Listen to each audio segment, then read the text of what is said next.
Good morning. This is Pastor Zach here with your morning devotion. This devotion is brought to you by the people of the Goodland United Methodist Church. The Goodland United Methodist Church exists to help people of all ages become deeply committed Christians. We do this as we gather to worship God, where we grow in faith, hope, and love, and then go and engage and serve our community. We hope you'll join us on this journey at the Goodland United Methodist Church. During this time of uncertainty with the COVID-19 outbreak and the recommendations about gathering together in certain size groups, we will not be worshiping in person for the foreseeable future.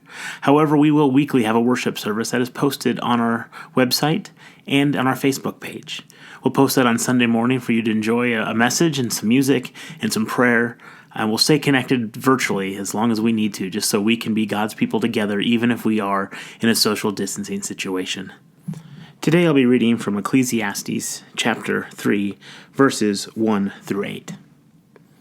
For everything there is a season, and a time for every matter under heaven, a time to be born and a time to die, a time to plant and a time to pluck up what is planted, a time to kill and a time to heal, a time to break down and a time to build up, a time to weep and a time to laugh, a time to mourn and a time to dance, a time to throw away stones and a time to gather stones together, a time to embrace and a time to refrain from embracing, a time to seek and a time to lose, a time to keep and a time to throw away, a time to tear and a time to sow, a time to keep silence and a time to speak, a time to love and a time to hate, a time for war and a time for peace.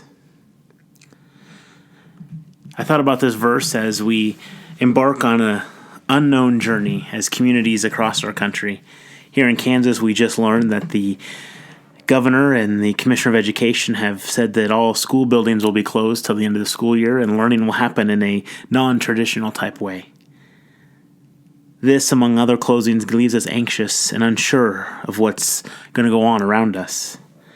The author of Ecclesiastes writes in a way that I just love. If you read the whole book, it's really at the heart of it, stop worrying about so much. There's so many things we can't control. There's so many things that we can't change. But to focus on God and focus on the things we can control will help us get through tough times.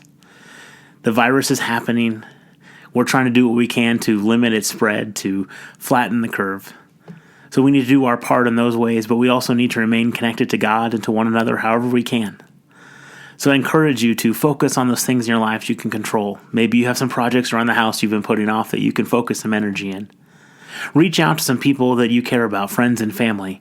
Give them a phone call and have a conversation by phone so that you can stay connected. Think about how you can still be active in your life if you're staying at home.